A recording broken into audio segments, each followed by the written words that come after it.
Tutoriel 3, donc programmation de notre application. Donc maintenant que l'on a réalisé notre application, donc on a bien mis notre bouton et on va avoir un son qui va se jouer. Il va falloir aller dans la partie bloc et à ce moment-là, donc vous avez vu qu'il y a deux nouveaux éléments qui sont créés. Donc vous avez maintenant des blocs pour le bouton, donc avec leur fonction, et vous avez exactement la même chose pour tout ce qui va être son. Donc, bien sûr, chacun des blocs va avoir des fonctions particulières en fonction de ce que l'on va utiliser.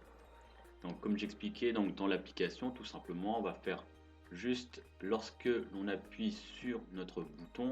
Donc on a plusieurs manières. Donc si par exemple on appuie tout simplement sur notre bouton, si on reste maintenir notre appui dessus, si on reste enfoncé, etc. Donc il y a plusieurs manières bien sûr de lancer notre action. Donc nous tout simplement on va faire si on clique sur le bouton. Donc quand on dit on, c'est si on clique sur le bouton on.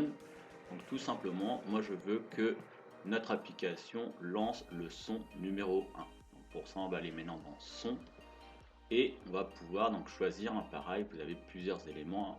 Donc nous tout simplement on va demander de faire appeler, donc pour dire donc on veut que ça soit le son 1 qui va être lancé, et on a ensuite à côté donc la fonction, est-ce qu'on veut mettre en pause, est-ce qu'on veut jouer, etc.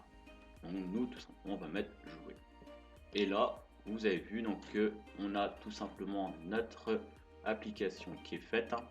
Vous avez donc le programme qui est simple, c'est si on appuie ou quand on appuie on va dire sur notre bouton, donc là on l'a bien nommé on, mais on aurait pu avoir d'autres types de boutons.